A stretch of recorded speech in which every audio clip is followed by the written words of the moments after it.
Veliko mi je zadovoljstvo što sam danas u Pirotu i posebno razlog kog smo danas svi zajedno ovde.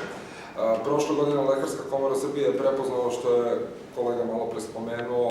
inicijativu koju je lokalna samouprava imala vezano za rešavanje kadrovskog deficita koji bi mogao da se pojavi u Pirotu, ali i svim drugim, da kažem, manjim sredinama kada izuzmemo Beograd, Novi Sad, Kragujevac i Niš. I to je nešto što je Lekarska komora pozdravila i pozdravlja, zato što je to primer lokalne samouprave koji ide u susret problemu i ne čeka da se reše problemi na najvišem nivou. To ne znači da Lekarska komora Srbije nije preduzela inicijative da se zakonom i drugim nekim podzakonskim aktima reše problemi vezano potencijalno kadrovskog deficita ili planiranja kadrova sveukupno u Srbiji, ali vi dobro znate da mi kako imamo problem sa kadrovima vezano za migracije ka spolja, tako imamo veliki problem sa kadrovima vezano za migracije lekara ka kliničkim centrima, odnosno ka 4 klinička centra i 4 grada. To što je Pirot uradio je, ponavljam još jedan put, izuzetan primer dobre prakse,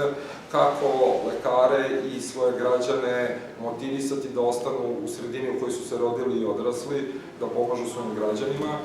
i to je nešto što bi mogli da bude primer koji bi druge lokalne samouprave sledile u Srbiji. To je povod, naravno da ćemo danas imati sastanak i sa kolegama u bolnici i domu zdravlja vezano za druga tekuća pitanja vezano za problematiku zdravstva, ali mi je drago što smo i od strane gradonačelnika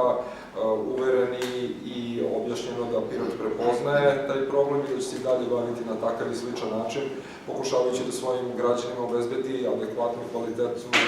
zdravstvenu zaštitu, pre svega obezbeđivanjem kadrovskog potencijala, odnosno lekara koji mogu i treba da pruže tu zaštitu.